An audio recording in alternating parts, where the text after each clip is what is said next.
ವಂದೇ ಮಾತರಂ, ವಂದೇ ಮಾತರಂ.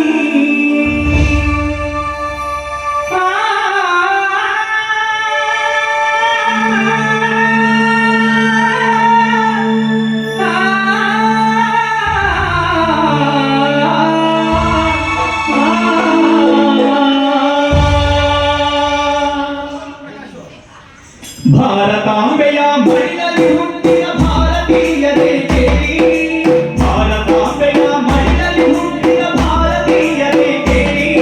ಸ್ವತಂತ್ರ ಭಾರತ ಭೂಮಿಯಿರು ಭಾವೈಕ್ಯತೆಯ ತಾಣವಿರು, ಸ್ವತಂತ್ರ ಭಾರತ ಭೂಮಿಯಿರು ಭಾವೈಕ್ಯತೆಯ ತಾಣವಿರು. ಅನ್ನದಾತರು ಶ್ರಮಜೀವಿಗಳು ಕಟ್ಟಿದ ಕಸಿ ಸ್ವರ್ಗವಿರು, ಅನ್ನದಾತರು ಶ್ರಮಜೀವಿಗಳು ಕಟ್ಟಿದ ಕಸಿ ಸ್ವರ್ಗವಿರು. ವಂದೇ ಮಾತರಂ, ವಂದೇ ಮಾತರಂ, ವಂದೇ ಮಾತರಂ, ವಂದೇ ಮಾತರಂ, ವಂದೇ ಮಾತರಂ, ವಂದೇ ಮಾತರಂ, ವಂದೇ ಮಾತರಂ, ವಂದೇ ಮಾತರಂ.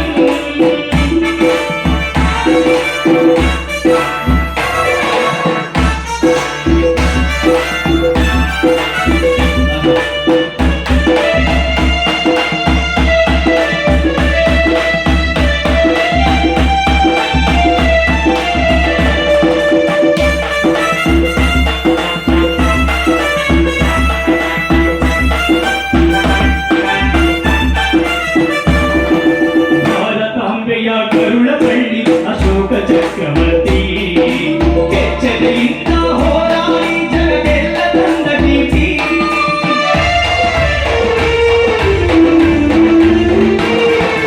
ಭಾರತಾಂಬೆಯ ಕರುಳ ಬಳ್ಳಿ ಅಶೋಕ ಚಕ್ರವರ್ತಿ ಕೆಚ್ಚೆದೆಯಿಂದ ಹೋರಾಡಿ ಜಗದೆಲ್ಲ ತಂದ ಕೀರ್ತಿ.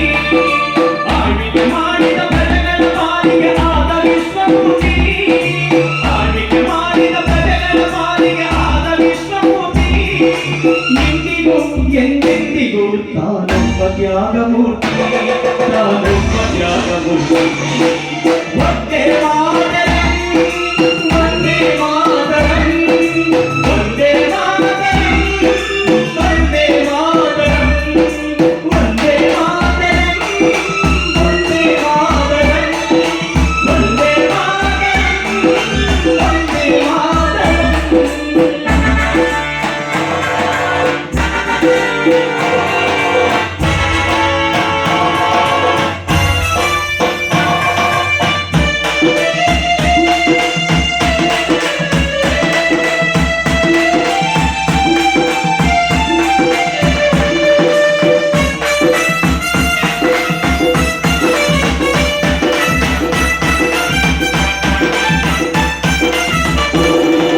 ಹದಿಹರೆಯದ ವಯಸ್ಸಲ್ಲೇ ಜೀವನಾಯಿ ಆಡಿದಷ್ಟೇ ಗೀತ, ಹೆತ್ತ ತಾಯಿ ಬಂದು ಬಳಗ ಪ್ರೀತಿ ಬಂಧನವ ಮೆಟ್ಟಿಯಿಂದ.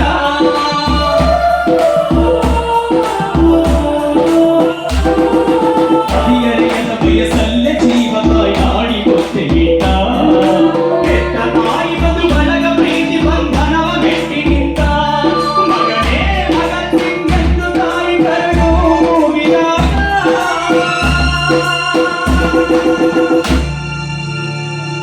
ಯಾವುದೇ ದೇಶಭಕ್ತನ ತಾಯಿಗೆ ದೇಶಭಕ್ತ ಆಗೋದಕ್ಕಿಂತ ಮುಂಚೆ ಅವನ ಕರುಳ ಬಳ್ಳಿಯಾಗಿರುತ್ತೆ, ಅವನ ಮಗ ರಕ್ತ ಹಂಚ್ಕೊಂಡಿರುವಂತ ಒಬ್ಬ ಕುಡಿಯಾಗಿರುತ್ತೆ. ಯಾವ ತಾಯಿ ತನ್ನ ಮಗ ಕಣ್ಣೆದುರಿಗೆ ನಮ್ಮನ್ನ ಬಿಟ್ಟು ಹೋಗ್ತಾ ಇದ್ದಾನೆ ಅಂತ ತಿಳಿದಾಗ ಯಾವ ತಾಯಿಯ ಕರುಳು ಸುಮ್ಮನೆ ಇರುತ್ತೆ.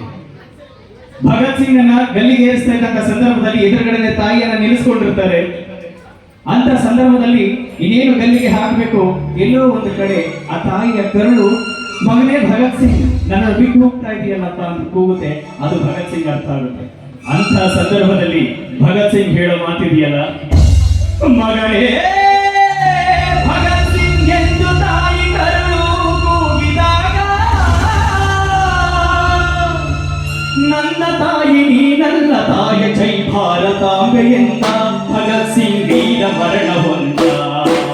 ವಂದೇ ಮಾತರಂ, ವಂದೇ ಮಾತರಂ, ವಂದೇ ಮಾತರಂ, ವಂದೇ ಮಾತರಂ.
ಸುಮಾರು 4 ವರ್ಷಗಳ ಹಿಂದೆ ಬರೆದಂತ ಹಾಡು.